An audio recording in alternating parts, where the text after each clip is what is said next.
Akwụkwọ nke Matiu isi nke 28.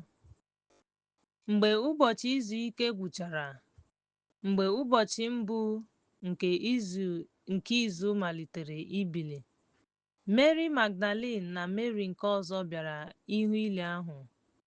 Lee, ala ọma jijiji dị ukwuu, n'ihi na mmụọ ozi nke Onyenwe anyị si n'elu gbadata wee kwapụ nkume ahụ n'ili ahụ, wee guzoro n'elu ya.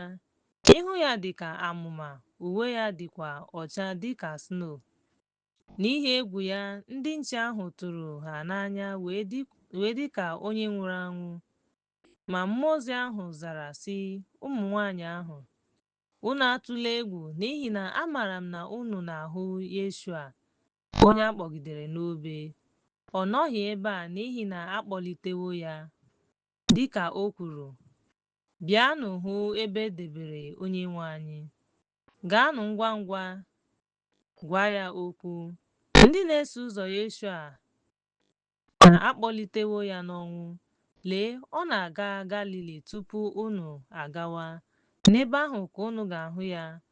Lee, agwawo m unu. Ha wee si n'ili ahụ pụọ ọsọ ọsọ n'egwu na oke ọṅụ, wee gbaa ọsọ ịkọrọ ndị na-eso ụzọ ya ozi. Ka ha na-achọ ịdọ ndị na-eso ụzọ ya aka na ntị, lee, Yeshua zutere ha na-asị, Chineke na-ekele unu. Ha wee bịa jide ya n'ụkwụ wee fee ya ofufe. Yeshua wee sị ha, unu atụla egwu. Gaanụ gwa ụmụnna m ka ha gaa Galili. Ebe ahụ ka ha ga-ahụ m. Mgbe ha na-apụ, lee, ụfọdụ n'ime ndị nche batara n'obodo ahụ wee gosi ndị nchụaja ihe niile e mere. Ha kpọkọtara ha na ndị okenye, gbaa izu, nyekwa ndị nchụaja nnukwu ego, na-asị, ndị na-eso ụzọ ya bịara n'abalị ma kpọrọ ya mgbe anyị na-ehi ụra.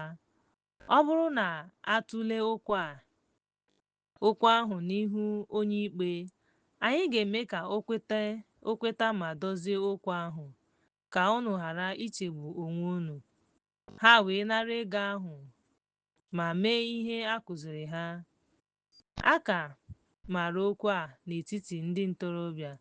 Mgbe ahụ, unu ndị na-eso ụzọ ya gara Galili, n'ugwu ebe Yeshua họpụtara ka ọ gaa. Mgbe ha hụrụ ya, ha fere ya ofufe, mana ụfọdụ jụrụ. Mgbe ahụ Yeshua bịara gwa ha okwu sị, enyewo m ike niile n'eluigwe na n'ụwa. Ya mere, gaanụ kụziere mba niile ihe, na-eme ha baptizim n'aha Nna na nke Ọkpara na nke Mmụọ Nsọ, na na-ezi ha ka ha debe ihe niile m nyere unu n'iwu. Lee, m nọnyere unu mgbe niile ruo ọgwụgwụ ụwa. Amen.